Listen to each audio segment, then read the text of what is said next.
여러분, 혹시 겉모습만 보고 사람을 판단했다가 나중에 크게 부끄러웠던 적 없으신가요? 번듯한 차림새와 화려한 말투에 속아 마음을 내주었지만 알고 보니 속은 텅 빈 강정 같아 실망했던 경험. 아마 많은 분이 고개를 끄덕이실 겁니다. 반대로 처음에는 눈에 띄지 않았지만 시간이 갈수록 그 깊이와 무게감에 압도당하게 되는 사람도 있습니다. 이런 사람들은 도대체 어떤 비밀을 품고 있는 걸까요? 이것을 설명하기 위해 평생을 화려한 중앙정계에서 밀려나 척박한 유배지에서 보냈으나 오히려 그곳에서 가장 찬란한 내면의 꽃을 피워낸 한 인물의 이야기를 들려드리겠습니다. 조선 최고의 실학자이자 위대한 스승인 정약용 선생입니다. 우리는 흔히 인생의 성패를 겉으로 드러나는 지위나 재산, 타인의 평가로 가늠하곤 합니다. 하지만 정약용 선생은 인생의 가장 밑바닥인 유배지 강진에서 진정으로 꽉 찬 삶이 무엇인지 우리에게 몸소 보여주었습니다. 그는 18해라는 긴 세월 동안 세상으로부터 잊혔지만 그 시간 동안 오직 자신을 닫고 학문에 정진하며 내면을 채웠습니다. 정약용 선생께서 말씀하셨습니다. 옷차림이 남루하다고 해서 그 사람의 뜻까지 남루한 것은 아니며 집이 가난하다고 해서 그 사람의 도리까지 가난한 것은 아니다. 이 말씀은 오늘날 외형적인 조건에 매몰되어 사람의 본질을 보지 못하는 우리에게 날카로운 경종을 울립니다. 한 사람의 이야기를 통해 이를 더 자세히 살펴보겠습니다. 어느 중견기업에서 팀장으로 일하는 박진우 씨의 사례입니다. 그의 팀에는 늘 구석에서 낡은 서류 가방을 들고 다니며 말수도 적고 옷차림도 수수한 이정호 씨라는 직원이 있었습니다. 박진우 씨는 처음 그를 보았을 때 성공과는 거리가 먼 활력 없는 사람이라고 치부했습니다. 회식 자리에서도 남들처럼 화려한 입담을 뽐내지 않았고 유행하는 비싼 명품이나 자동차에도 관심이 없어 보였기 때문입니다. 박진우 씨는 속으로 생각했습니다. 저 사람은 야망도 없고 인생을 참 재미없게 사는구나. 그러던 어느 날 회사에 큰 위기가 찾아왔습니다. 수년간 준비해온 프로젝트가 법적인 문제에 휘말려 공중분해될 위기에 처한 것입니다. 모두가 당황하여 서로 책임을 전가하고 우왕좌왕할 때 평소 존재감이 없던 이정호 씨가 차분하게 입을 열었습니다. 그는 지난 몇 년간 아무도 눈여겨보지 않았던 방대한 자료들을 이미 완벽하게 분석해 두었고 법적인 허점을 메울 수 있는 정교한 대안을 제시했습니다. 그가 내놓은 보고서에는 거칠애가 아닌 수천 번의 고민과 치밀한 논리가 꽉 차 있었습니다. 박진우 씨는 그때야 깨달았습니다. 그동안 자신이 보았던 것은 껍데기에 불과했으며 이정호 씨야말로 내면이 단단하게 단련된 거인이라는 사실을 말입니다. 그렇다면 정약용 선생이 강조하고 이정호 씨가 보여준 속이 꽉 찬 사람들의 특징은 무엇일까요? 첫째, 말의 화려함보다 침묵의 무게를 아는 사람입니다. 정약용 선생은 자식들에게 보낸 편지에서 이렇게 강조하셨습니다. 말이 많은 것은 미덕이 아니다. 지혜로운 자는 말을 아끼고 어리석은 자는 혀를 놀려 스스로를 망친다. 속이 빈 수레가 요란하다는 말처럼 내면에 자신감이 없는 사람일수록 겉을 화려한 수식어로 치장하려 애씁니다. 자신이 가진 것이 없기에 말로라도 남을 압도하려 하는 것입니다. 하지만 진짜 속이 꽉 찬 사람은 굳이 증명하려 들지 않습니다.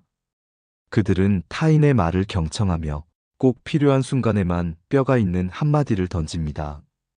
정약용 선생은 유배지에서도 수많은 제자를 가르쳤지만 결코 권위를 내세우지 않았습니다. 오히려 제자들의 질문에 성심껏 답하며 자신의 지식을 뽐내기보다 상대방의 마음을 여는 데 집중했습니다. 그는 말은 마음의 알맹이다 라고 말했습니다. 알맹이가 튼실한 열매는 껍질이 얇아도 맛이 깊은 법입니다. 여러분 주변을 한번 둘러보십시오. 누군가 나를 비난하거나 세상이 나를 알아주지 않을 때 구태여 변명하거나 화를 내며 자신을 포장하려 애쓰고 있지는 않나요? 진짜 실력 있는 사람은 침묵 속에서 행동으로 자신을 증명합니다. 그것이 바로 정약용 선생이 말한 근독의 자세이자 속이 꽉 찬 사람의 첫 번째 특징입니다. 둘째, 남이 보지 않는 곳에서 자신을 다스리는 사람입니다. 정약용 선생의 철학 중 가장 핵심적인 개념은 바로 신독입니다. 신독이란 홀로 있을 때도 삼가고 스스로를 경계한다는 뜻입니다. 대부분의 사람은 남의 이목이 있는 곳에서는 예의 바르고 성실한 척 연기할 수 있습니다.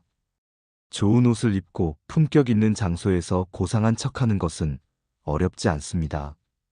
하지만 아무도 보는 이 없는 방 안에서 혹은 아무도 나를 알지 못하는 낯선 곳에서 어떤 태도를 보이는가가 그 사람의 진짜 본 모습입니다. 정약용 선생은 귀양살이라는 비참한 환경 속에서도 매일 아침 의관을 정제하고 흐트러짐 없이 책상 앞에 앉았습니다.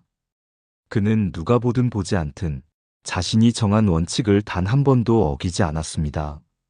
나를 속이지 않는 것이야말로 배움의 시작이다. 라고 그는 말했습니다. 앞서 말씀드린 이정호 씨 역시 마찬가지였습니다. 그는 아무도 시키지 않았음에도 퇴근 후 홀로 남아 수년간 관련 분야의 전문 지식을 쌓았습니다. 동료들이 화려한 파티나 모임에서 인맥을 쌓는다고 분주할 때 그는 고독을 친구 삼아 내실을 다졌습니다. 남들에게 보여주기 위한 공부가 아니라 자신의 성장을 위한 공부를 한 것입니다. 속이 꽉 찬 사람은 타인의 시선이라는 감옥에서 자유롭습니다. 그들은 외부의 박수 소리에 일희일비하지 않고 자신의 내면이 세운 기준에 따라 묵묵히 걸어갑니다. 셋째, 고난을 통해 자기만의 단단한 중심을 세운 사람입니다. 정약용 선생의 삶은 고통의 연속이었습니다. 정조 임금의 총애를 받던 천재학자에서 하루아침에 대역죄인으로 몰려 가족과 생이별하고 타향을 떠돌아야 했습니다. 하지만 그는 원망과 한탄으로 세월을 보내지 않았습니다. 오히려 그 고통을 거름 삼아 500여 권에 달하는 방대한 저술 남겼습니다. 그는 아들들에게 이렇게 썼습니다. 패족이 되었다고 절망하지 마라. 오히려 패족이기에 남들이 보지 못하는 진실을 볼 수 있고 진짜 공부에 전념할 수 있는 것이다.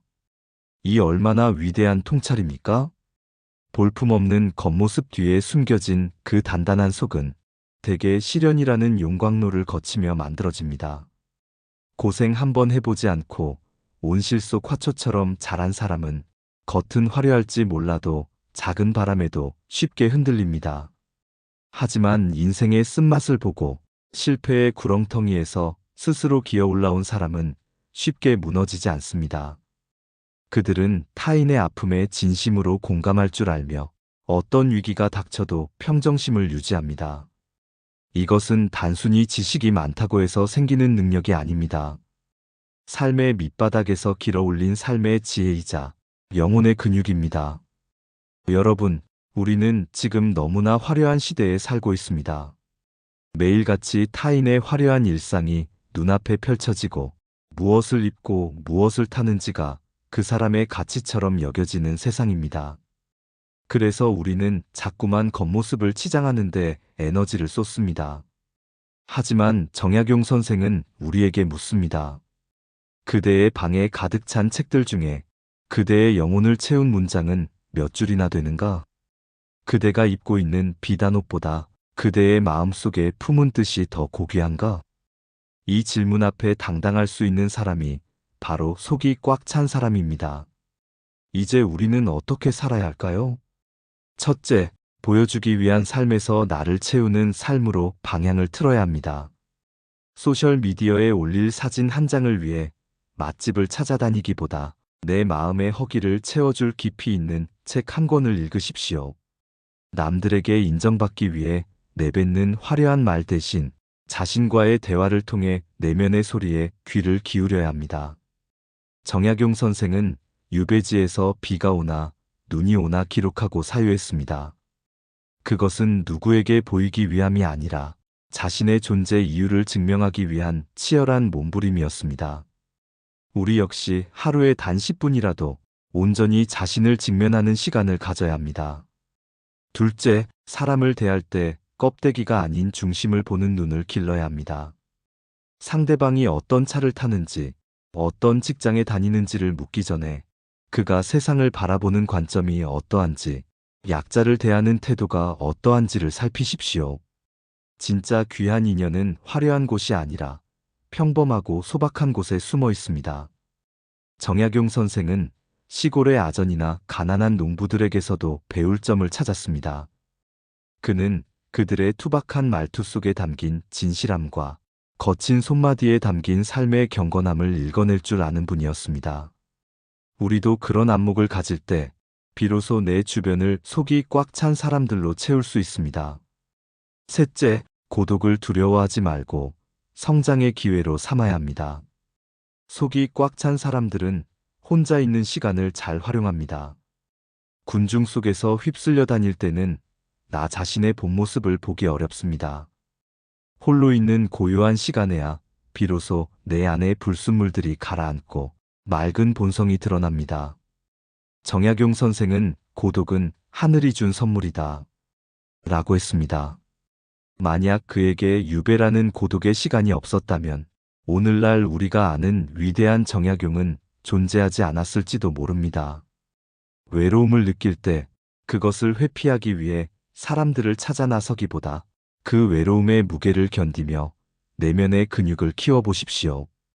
여러분, 진정한 명품은 시간이 흐를수록 그 가치가 더해지는 법입니다.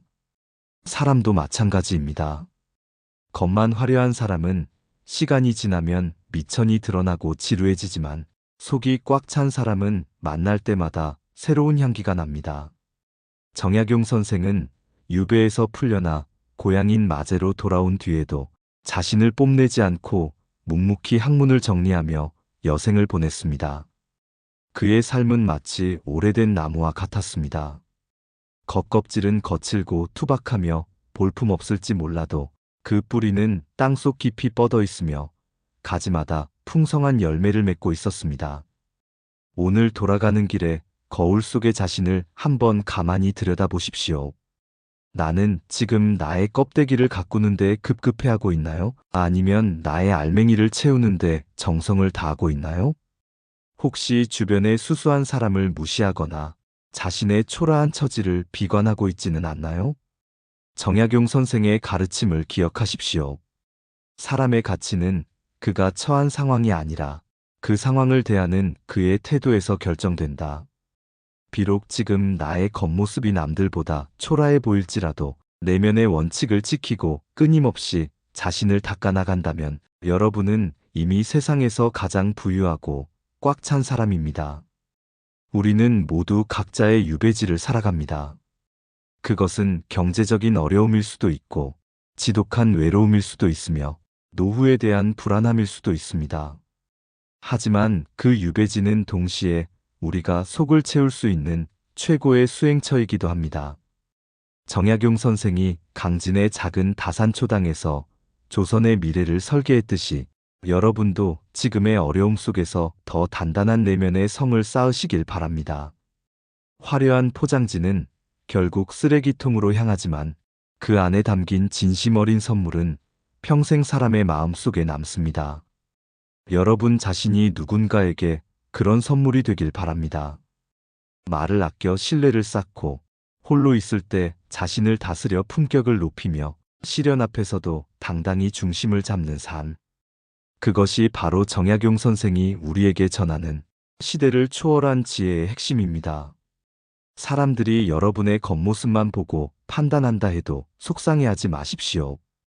진짜 보석은 진흙 속에 묻혀 있어도 결국 빛을 발하게 마련입니다. 오히려 그들이 여러분의 진가를 알아보지 못하는 것은 그들의 손해일 뿐입니다. 중요한 것은 내가 나를 어떻게 정의하느냐입니다.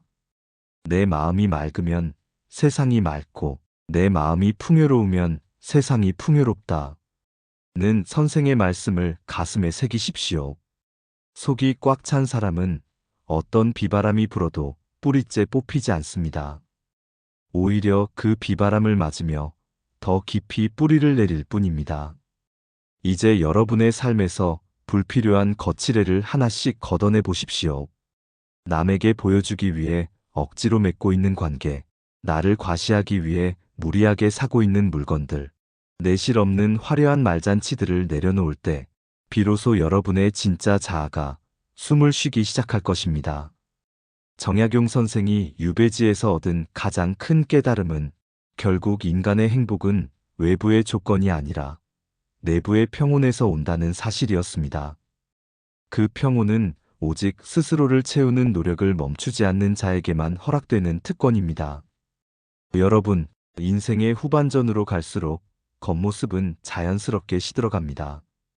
피부는 탄력을 잃고 머리카락은 하얗게 변하며 기력은 쇠해질 것입니다. 그것은 거스를 수 없는 자연의 섭리입니다. 하지만 속은 다릅니다. 속은 가꾸면 가꿀수록 더 깊어지고 더 향기로워지며 더 단단해집니다. 늙어가는 것이 아니라 익어가는 사람이 된다는 것. 그것이 바로 정약용 선생이 보여준 품격 있는 삶의 모습입니다. 어느덧 세월이 흘러 박진우 씨는 은퇴를 앞두게 되었습니다. 그는 여전히 낡은 가방을 들고 다니는 이정호 씨와 가끔 차를 마십니다. 이제 박진우 씨는 그 낡은 가방이 이정호 씨의 검소함과 성실함의 상징임을 압니다. 그는 이정호 씨를 보며 생각합니다. 나도 저 사람처럼 나이가 들수록 속이 더 깊어지는 사람이 되고 싶다. 여러분도 누군가에게 이런 영감을 주는 사람이 될 수 있습니다. 겉모습은 조금 볼품 없어도 괜찮습니다. 당신의 중심이 바로 서 있고 당신의 마음 속에 타인을 향한 따뜻한 인과 자신을 향한 엄격한 의가 살아있다면 당신은 이미 이 세상에서 가장 아름다운 사람입니다. 정약용 선생은 세상을 떠나기 직전 자신의 삶을 돌아보며 자찬묘지명을 썼습니다. 그는 자신의 허물과 성취를 담담하게 기록하며 오직 하늘의 명에 부끄러움이 없기를 바랐습니다. 우리 역시 생애의 마지막 순간에 나의 겉껍질이 얼마나 화려했는지가 아니라 나의 알맹이가 얼마나 충실했는지를 놓고 스스로를 평가하게 될 것입니다. 그때 웃으며 참으로 꽉 찬 삶이었다 라고 말할 수 있도록 오늘 하루도 정성스럽게 자신을 채워나가시길 바랍니다. 세상은 끊임없이 우리에게 속삭입니다. 더 예뻐져라, 더 부자가 되어라, 더 유명해져라. 하지만 그 속삭임에 휘둘리지 마십시오. 대신 정약용 선생의 목소리에 귀를 기울이십시오. 진실로 사람다운 사람이 되어라. 그것이면 충분하다. 이 짧은 문장 속에 인생의 모든 해답이 들어 있습니다. 사람다운 사람이 된다는 것은 겉을 꾸미는 기술이 아니라 속을 채우는 예술입니다. 여러분 모두가 그 예술의 주인공이 되기를 진심으로 응원합니다. 침묵의 깊이를 즐기고 홀로 있음을 소중히 여기며 고난을 지혜로 승화시키는 삶. 이 세 가지 특징을 가슴에 품고 살아간다면 여러분은 정약용 선생이 그토록 강조했던 군자의 길에 한 걸음 더 다가선 것입니다. 군자는 화려하지 않으나 빛이 나고 부드러우나 꺾이지 않으며 평범해 보이나 비범한 존재입니다. 오늘부터 우리도 그 길을 함께 걸어봅시다. 비록 느릴지라도 중간에 멈출지라도 우리의 시선이 내면을 향하고 있다면 그것으로 충분합니다. 긴 유배 생활 끝에 정약용 선생이 고향 언덕에서 보았을 그 푸른 강물처럼 여러분의 삶도 겉으로는 잔잔하나 속으로는 깊고 거대한 흐름을 갖게 되길 바랍니다. 보여지는 나보다 느껴지는 내가 더 단단해질 때 세상은 비로소 여러분의 진가를 알아보고 고개를 숙일 것입니다. 명심하십시오. 진짜는 결코 요란하지 않습니다. 진짜는 은은하고 깊으며 결국 승리합니다. 정약용 선생께서 말씀하셨습니다. 근면하고 검소하라. 이 두 단어는 평생을 써도 다 쓰지 못할 보배다. 부지런히 내면을 닫고 거칠애를 멀리하는 검소한 마음을 가질 때 우리의 영혼은 비로소 안식을 얻고 삶은 풍요로워집니다. 여러분 한 분 한 분이 그런 보배로운 삶을 살아가시길 정약용 선생의 지혜를 빌려 간절히 소망합니다. 세상이 당신을 알아주지 않는다고 해서 슬퍼하지 마십시오. 당신이 당신 자신을 알아준다면, 그리고 당신의 속이 지혜와 자비로 꽉 차 있다면, 그것으로 당신의 인생은 이미 완성된 것입니다. 겉모습은 볼품 없어도 속은 꽉 찬 사람, 그 위대한 평범함의 주인공이 바로 여러분이 되기를 바랍니다.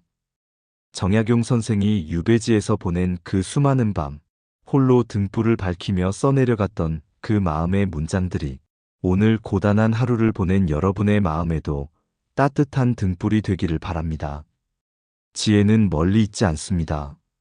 지금 내 마음을 어떻게 다스리느냐, 내 곁의 사람을 어떻게 대하느냐에 달려 있습니다. 과거의 현자가 전하는 이 소박하고도 엄중한 가르침을 따라 오늘 밤은 평소보다 조금 더 깊은 평온 속에서 잠드시길 바랍니다. 여러분의 내면은 지금 무엇으로 채워져 있습니까? 혹시 불안과 질투, 허영으로 가득 차 있지는 않나요? 그렇다면 오늘 정약용 선생의 가르침으로 그 자리를 비우고 대신 정직과 성찰, 그리고 배움의 즐거움으로 채워보십시오. 비워진 만큼 채워질 것이고, 채워진 만큼 당신의 삶은 단단해질 것입니다. 속이 꽉 찬 사람만이 누릴 수 있는 그 묵직한 자유와 행복을 여러분도 꼭 맛보시길 바랍니다. 인생은 짧고 우리가 가져갈 수 있는 것은 아무것도 없습니다. 결국 남는 것은 우리가 어떤 사람이었는가 하는 그 본질뿐입니다. 겉목 껍데기는 흙으로 돌아가겠지만 우리가 정성껏 채운 내면의 빛은 누군가의 가슴 속에 영원히 기억될 것입니다. 정약용 선생의 이름이 수백 년이 지난 지금도 우리 가슴에 살아 숨쉬는 이유도 바로 그것입니다. 여러분도 그런 영원한 가치를 품은 사람이 되십시오. 그것이 바로 가장 성공한 인생이자 가장 아름다운 노후이며 가장 품격 있는 인간의 모습입니다. 담담하게, 그러나 흔들림 없이 당신의 길을 가십시오. 세상이 요구하는 기준에 맞추려 애쓰지 말고 당신 내면의 목소리에 집중하십시오. 정약용 선생이 그랬던 것처럼 가장 어두운 곳에서 가장 밝은 빛을 찾아내는 사람이 되십시오. 당신은 이미 충분히 귀하고 충분히 가치 있는 존재입니다. 다만 그 가치를 외부에서 찾지 말고 당신의 깊은 내면에서 발견하시길 바랍니다. 속이 꽉 찬 당신의 내일은 오늘보다 훨씬 더 눈부실 것입니다. 감사합니다.